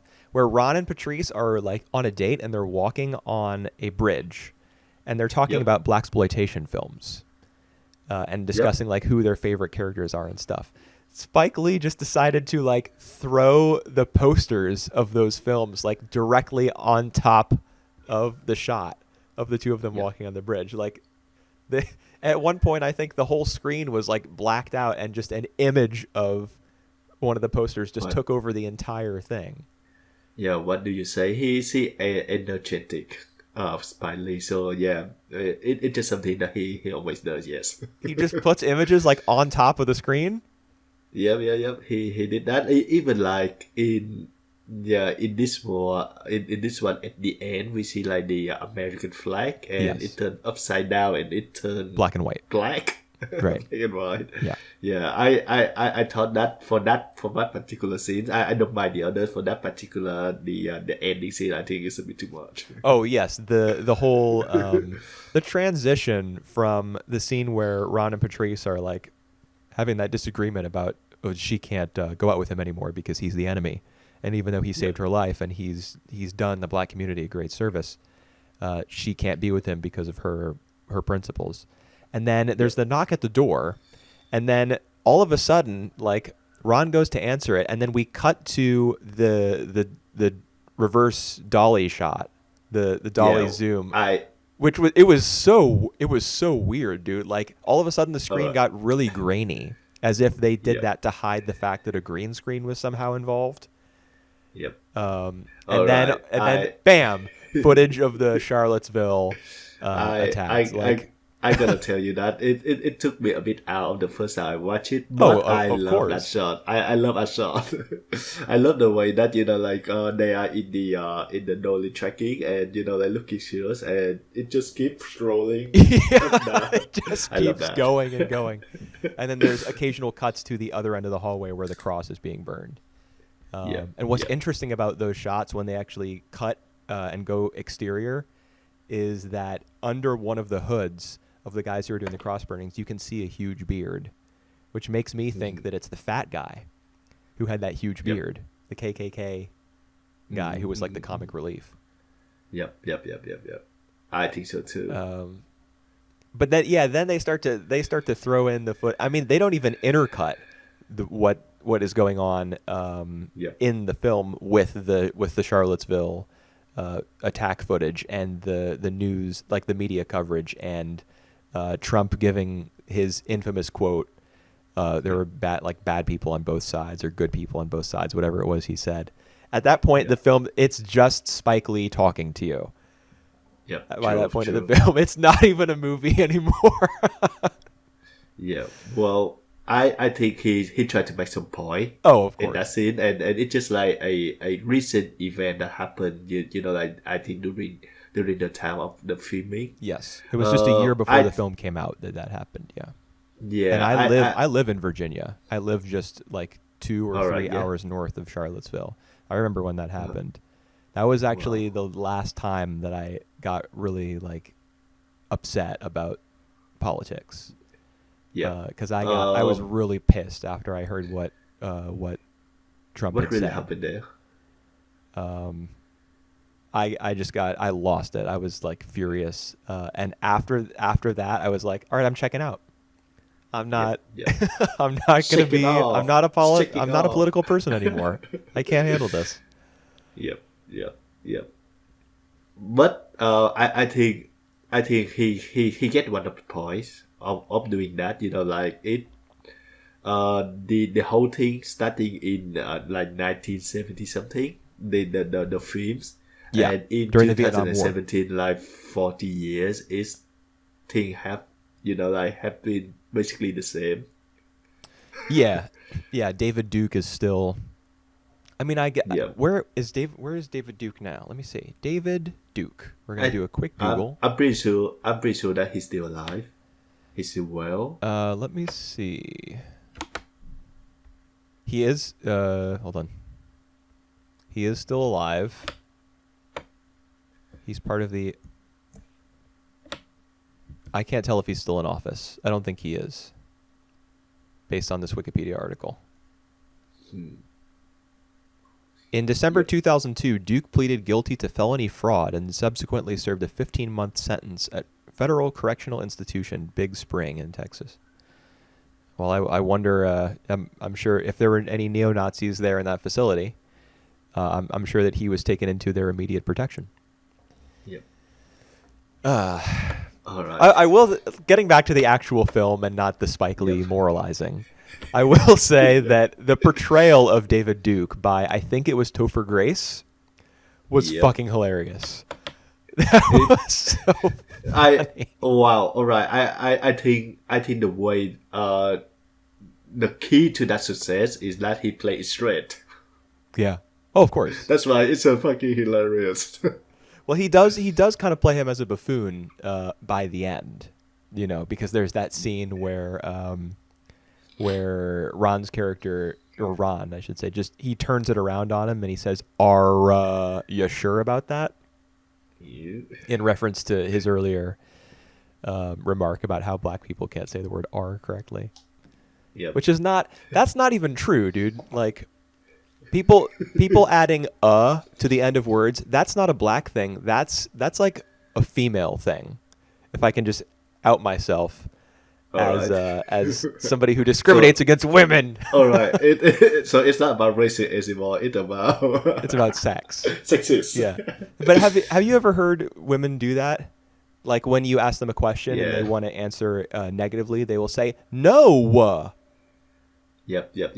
That's I have my friend who did that. Yes. That's something that commonly I think see, women do, all right, not black people. All right, but sorry, I have my friend who does that, but my friend is black, so sorry. Oh shit! I'm not happy. David Duke was right. Yeah, that's I had no. That's dude, that's so unexpected that you just said that. I got blown the fuck out. Yeah, let's get back to BlacKkKlansman, I guess. Yeah, the conversations between Ron and David Duke were fun. I mean, just at its core, the concept of a black man and a Jewish man infiltrating the Ku Klux Klan, and one of them talking consistently to its head, to its president, its national director, on the phone. Wow, and you see his black skin, his face, in the split screen shots where you have Ron on one side and David Duke on the other. Just it makes it even funnier because then you can see at all times that a black guy's talking to him. And David Duke is none the wiser. Yep. Oh god, yes. There's a lot of fun. Fun moment in this film. I actually feel that the first half an hour is the one where Ron just getting into the police and police office, and it take a bit of time to eventually get to the real story, because he had to do the undercover to the Black Panther first. Wait, and what? The Black Panthers? Yeah, is that the Black Panther? Like the student organization? Yeah. No. Yeah. No. I heard they said something about the Black Panther. And I mean, I do remember the Black Panthers being brought up in this film, but I think that was when the police chief at the precinct, I guess, where Ron works, he said something about the Black Panthers being the number one internal threat to this country, something like that. Right. Yeah. But no, I'm pretty sure that the student Black Student Union. Yeah. So they, I mean, maybe they probably got a lot of their ideas from people like figures within the Black Panther movement, and they probably would be desperate for Black Panthers to come speak at their rallies and events and stuff. But no, they weren't Black Panthers, at least not to my understanding. Yep. So I think that bit take a bit too long to eventually get to the real story. But I think it's still necessary for this type of movies. They thought it was a bit too long. That's interesting. Yeah, it was mostly the end of the film that disappointed me rather than the beginning. Wow, right. Start up. I think the ending is that the monologue that you were talking about. Monologue that disappointed you. Oh, just where he cuts away from the film and starts to like show news footage and stuff.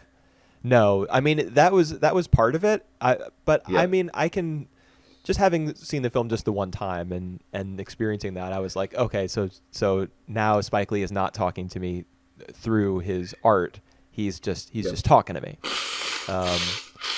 I got that. I understood that, and I know what kind of filmmaker and what kind of activist Spike Lee is. So even without having seen a film of his before, so I was like, okay, I get it.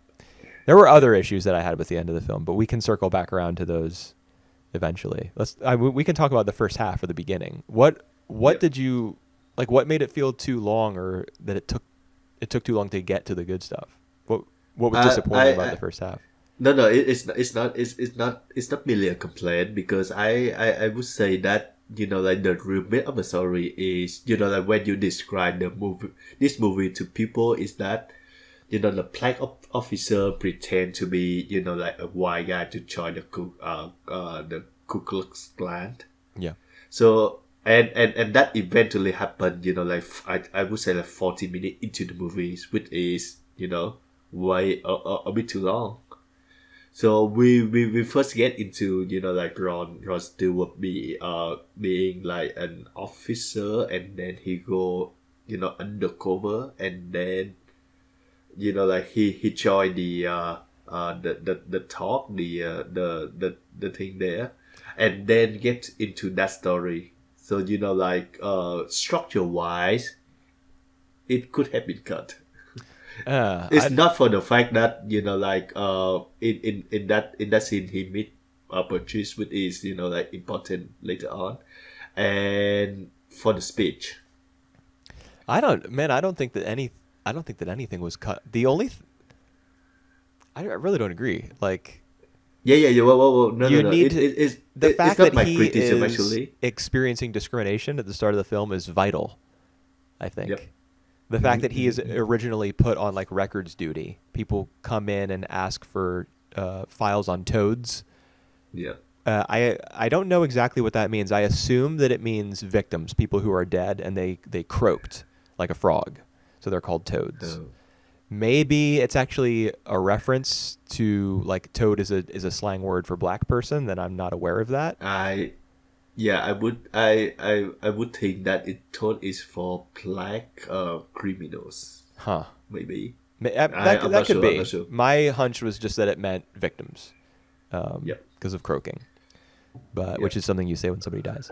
But in any case, it's important that like we see him in that position that he hates, and that he have to go through the whole thing with Clay Davis from The Wire, Yep.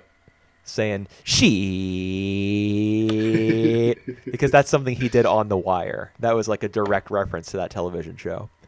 Uh, And him being told like if someone calls you the N word, can you Yeah. like can you be Jackie Robinson about it? Yep.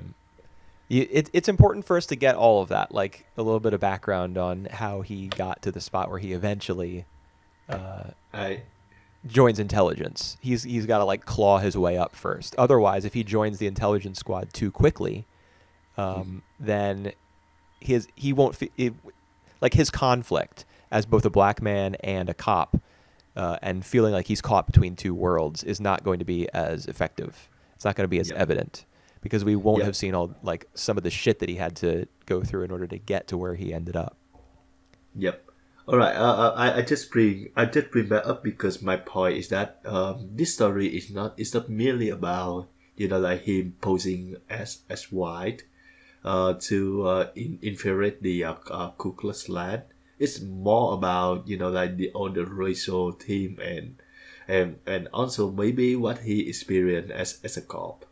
So like if I see that in that line, those first 30 minutes is not as a waste. Okay.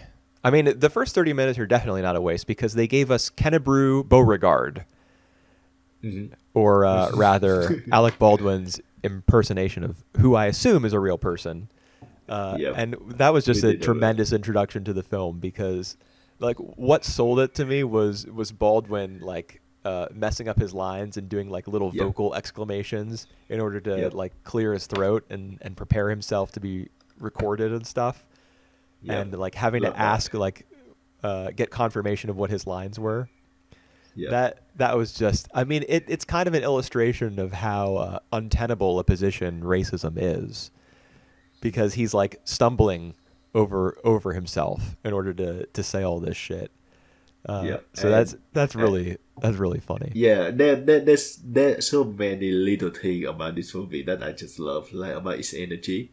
So like on that scene, not I just love the way that he's stumbling all this, like he tried the best way to express all the words that he memorized, but there also like a female voice Yeah. off screen that instruct him, and I just, oh my god, I Yeah. love that.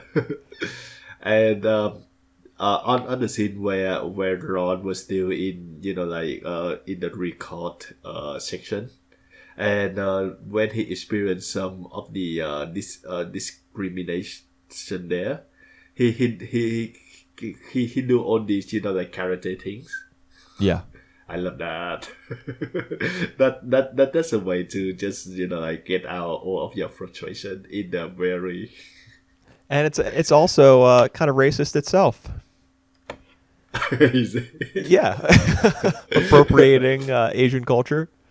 Yeah. At one point in the film, it's near the end where he's coming into the office and he's Mr. Big Shot, because they've taken down this local chapter of the Ku Klux Klan. And he and Adam Driver's character, or maybe it's the older guy who has a voice kind of like Steve Buscemi. They go like whoa, whatcha, back and forth to each other, like making gestures like they're doing karate or some sort of martial art. Yeah, I mean, imagine doing that, putting that in a film. Well, I mean, this film was made only 3 years ago. But imagine doing that, in public in 2021. You can't do that shit. Yep, I agree. So that, I mean, this film is set in the 70s during the time of the Vietnam War. So, I mean, maybe martial arts movies were like gaining steam during this period or something. And that was Spike, almost a way of paying homage to that sort of thing on Spike Lee's end. I would say so. This is the time in the 1970s is when Bruce Lee is at his prime. Okay. He only acted in like a few movies before he died, like unexpectedly at the age of 30, I think. But he was really famous, Bruce Lee. Yeah. So yes, I would say that may be the influence. Yeah. So that was like there is a lot of fun energy to this movie. That's true. Yeah. That's one part of it. And I also like the friendship, or basically the relationship between Ron and Flip. Yeah. I think Adam Driver nailed it here. Yeah. I mean, it's kind of surprising that he would nail it since he's everywhere at once. Like you mentioned before we started recording, Adam Driver is literally accounting for 1% of all acting going on in Hollywood, it seems, just by himself. So it's amazing that he would be good in any role since he's spread so thin, but he is a strong actor. And the relationship between the two of them, especially the way, not just the camaraderie, but the way their relationship evolves and the way that they get each other to see new perspectives is interesting. Especially the part of their dialogue that sticks out in my head is when Ron talks to him about the concept of passing, and tells him like when they're in the records room, you've been passing for a wasp. And then later on in the film, let's say maybe 20 minutes later or something like that, it's a new scene, and Adam Driver's character, Flip, says, "You're right. I've been thinking ever since you brought this up to me. I've been thinking about all this shit, and I guess I have been passing." That's kind of the the moment when you get the sense that Adam Driver's character is in now. He's like, he's down. He's gonna stick it to these motherfuckers, no matter what.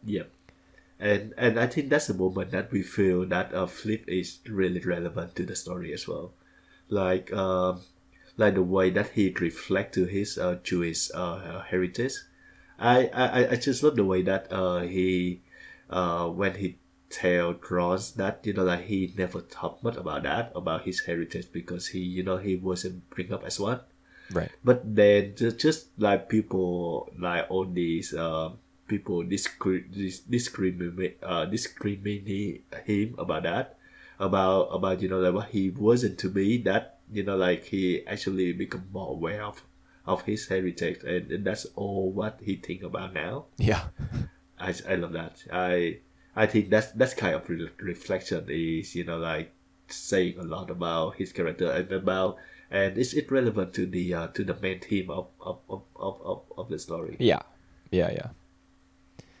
Yeah, I think him saying that he never used to think about it, but now it's all he can think about is sort of Spike Lee's way of saying that like this stuff matters, even if it's not something that you're conscious of. And I mean, speaking personally, as a white person who never, in the same way that Adam Driver's character never really thought about this sort of stuff, I also never really thought about race, or class or any of that stuff until I got to a certain point in my life and my education. As a matter of fact, I brought up The Wire earlier because the actor from The Wire who says "shit," he's brought back in this movie to say the same thing. The Wire, watching that show was actually when I was in college. I watched that show, and that kind of transformed my outlook, like my opinion on that sort of stuff, like the class war and racial barriers and systemic oppression and that sort of stuff. The Wire opened my eyes to a lot of that sort of thing. Wow, right. So it's interesting that an actor from that film appeared in this movie too. I'm sure that Spike Lee has seen that film or that television show. I mean, for me, if you live in America or if you like good TV or both, it's required viewing. Like you have to watch The Wire before you die. 5 seasons, 60 episodes. All right. You got really quiet for a second there, so I didn't hear what you just said. Oh, I just said like the Wire have like 5 seasons, 60 episodes. Yeah, they're all an hour long too. But the thing is, it's like a series of 5 novels. That's how it feels as you watch it. It's quite good. I just reckon that you need someone who who want to shoot you or to want to check your penis to see if you do anything with your penis to help you reflect on your heritage. So you just need a push. Oh, kick. I see. You're okay. For a second, when you said wants to check your penis, I was thinking about the scene in Moonlight where all the kids they unzip their pants and they get their dicks out. Yeah. But no, you're talking about the scene where what is it that Felix says? He says that Jews do something with their dicks. They get them thing funny with their dick. Yes. Yeah, well, but he means to say circumcised, but instead he says something else, like circumstrated or something. Right. He like mispronounces the word. Did he say that? Yeah. Oh my god, that guy, that character is full of bullshit. Like he said like the whole Holocaust thing is it. Yeah. Oh, that's a thing. There are Holocaust deniers, the same way that there are people who think that the world is flat and that we never went to the moon. Yeah. No. But I think he intentionally did that just to rile Flip up. Oh, I wouldn't doubt that he's actually a Holocaust denier, because if you think about it, if you hate Jewish people, you would any amount of suffering that they go through as a people, you would want to minimize it or eliminate it altogether, so that they have no reason to, garner sympathy from anyone. You would want to take that away from them, I guess, psychologically. Yep. So he was probably a real Holocaust denier. I mean, the performance was great by Felix's actor. Yep. Like the sneer that he has in his voice, he kind of sounds like this all the time, and his mannerisms and his I don't know, like his inferiority complex. As compared to Walter, the guy with the glasses, who is like the head of that chapter of the Ku Klux Klan at first, and the way that he sucks up to David Duke when he meets him, like he's just a real worm, But the performance was great, really authentic. Yeah, true. All right, so you tell me that you didn't really like about the endings. Yeah, so can you tell me more about that, please? One of the things that I didn't like most about the ending was it felt a little anticlimactic. Ron, it's like Ron. So Patrice lives. That's the victory here, I think. Patrice lives, but it's not really because Ron saved her. It's because the woman who was supposed to plant the C4 fucked up. Mm-hmm. Yep. He's the big man walking into the office set to Lucky Man by Emerson, Lake and Palmer. Great song. Absolutely love that song. Yep.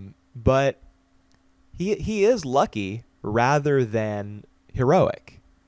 What he did, he obviously did very important work, but the woman who planted the explosives fucked up. He didn't he didn't save the day. Yep. No, that felt like an anticlimax to me. Yeah, well, I think that he doesn't need to be a hero in this kind of story. But that's the thing. Yeah. He comes in, he struts into the office like he's like he just saved the world from a nuclear apocalypse. It's just it's a little strange to me that the film went for that tone at the end, because like the war has not been won. Yep.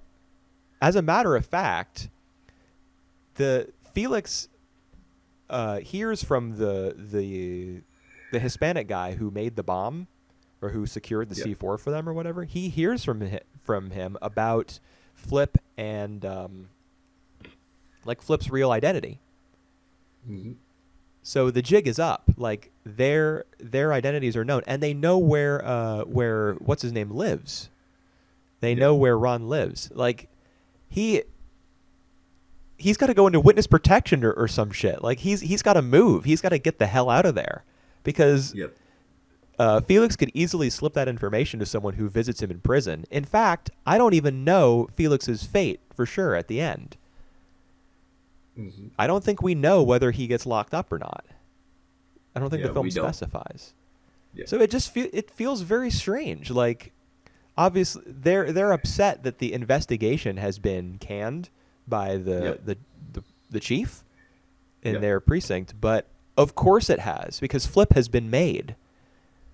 They know that he's not who he says he is, and they know that that the security guard or the security detail, Ron, is actually Ron, because he goes to his apartment at one point and sees him in there along with Patrice. Yep. It like there were just some strange. They felt like inconsistencies to me at the end. Like, of course the investigation has to stop because your cover's been blown. Thought that was weird. I also thought Landers, what happens with Landers, the dirty cop at the end, was very strange. Like all of a sudden, in the wake of the car being blown up, and the woman being handcuffed and whatever, like the day being saved, quote unquote, we immediately cut to a scene of Ron and Patrice at the bar, and Landers comes in for some reason, but it was a sting operation and all the other cops are there, and he was wearing a wire. Like, was Landers even that important in the grand scheme of the story that we needed this scene at all? Yeah, true. I just thought the end of the film was very weird. I think it just tried for maybe a happy ending story. Yeah. But I certainly see your point. I just feel that like at the end where like you think that everything that they get some the happy ending, and then we get these like knocking on the door, the tracking door, the dolly things, and the footage at the end, it like it's spiking up very much, and I personally enjoy those things. I feel it's too much on the nose, but it's just spitely. Okay. So, yeah. I mean, I would have to watch a bunch of his films in order to get a real handle on his filmmaking style and what exactly he's all about as a storyteller and a director and all that. But it really did, like you said, happy ending. It really did feel like the film was just reaching for a happy, like a resolution for the things that I didn't necessarily want resolved or that didn't need to be resolved. Like Landers' character. I mean, obviously there are dirty cops and racist cops and just assholes. That it felt a little strange for it was almost like the film high-fived itself in that scene, Like, yeah, we got him. Yep. I get that feeling as well. Yes. Yeah, that kind of took me out of the film. I just thought it was strange that everyone's called into the chief's office and they're all like, "Man, this investigation being called off is some bullshit." Of course it has to be called off. You're gonna fucking die if it isn't. Like Yep. you have to leave Colorado, man. You got to get out. Yep. Yep. Uh, but whatever. You know what I would have loved if the film had at the end, like the knock on the door, Yep. if instead of that weird dolly zoom shot Yep. in the hallway, if it had just cut to black, like implying that someone was there to kill Ron, and that he like the cutting to black would be the cutting But- of Ron's life and of his Yeah, consciousness. but then we will miss the ceremony, right? The The cross the burning. triple K. Yep. The cross burning things. I guess so, but the implication of the film cutting to black would be that the KKK arrived at his door and took revenge. Yeah. And then from there, you can cut to the footage from Charlottesville because the threat of the Ku Klux Klan is represented in a different way. It's by the cut to black, by the revenge that they took on Ron that's implied. And then you fast forward 45 years. I just think that having that dolly shot is more like they always on alert. You know, like they always have to watch their back from now on. But you know, like Always have to I watch like their that shot, back. so I don't mind. I just like on the, you know, like it really feel don't feel real. It real artificial. Yes, it It definitely feel felt artificial. obvious, but I loved it. So Yeah, no complaint. it was all right. I mean, I enjoyed the film a lot. Yeah, I enjoyed I'm this just film. like nitpicking, but that's what I do. I mean, anyone who's listening to this who hasn't listened to the anime podcast doesn't know this, but I nitpick everything to death. That's good. Even things that I enjoy. Yeah, But yeah, I like this film a lot, and yeah, me too. issues with the I ending would say that. notwithstanding, or I should say, I setting those things aside. Yep. I would say that it's BlacKkLansman is not at the same level as Moonlight and Get Out for me. I was But thinking it's the same thing. Like of these three Yeah. films, I think BlacKkKlansman is probably my least favorite, but I enjoyed all of them. Still got that entertaining. Yeah, Yeah. true. Alrighty. So what we got in plan for the second podcast for this one, Cooper? For the second podcast, I think that's going to be. I think we have plans to make this like a bi-monthly thing, so meaning twice a month, not every other month, starting next year. But for now, I don't think we're going to do another one of these podcasts on this channel, Triple Cross Cinema, until mid-December. Yep. And So, the plan, but- I'm sorry, go ahead. Oh, I just want to say that basically we're gonna roll this out like Whooper said in the beginning of next year. So this one and the next one gonna be more like our travel to see like how everything goes. Right. And I think what's on the docket for next time is we did Black Cinema today, and we're going to do Japanese films next time in December. And the three films that we've selected are All About Lily Shushu, Shoplifters, and Wheel of Fortune and Fantasy. Yep, they're all great films. So yep, tune in and maybe if you want watch this film along with us as well. Yeah, And I mean, see what our thought is. all three of these were great, so I hope that we get a 3 for 3 next time too. I'm looking forward to it. Yeah, hopefully. All right, so bye for now, and we see you in December for that one. Thanks for listening.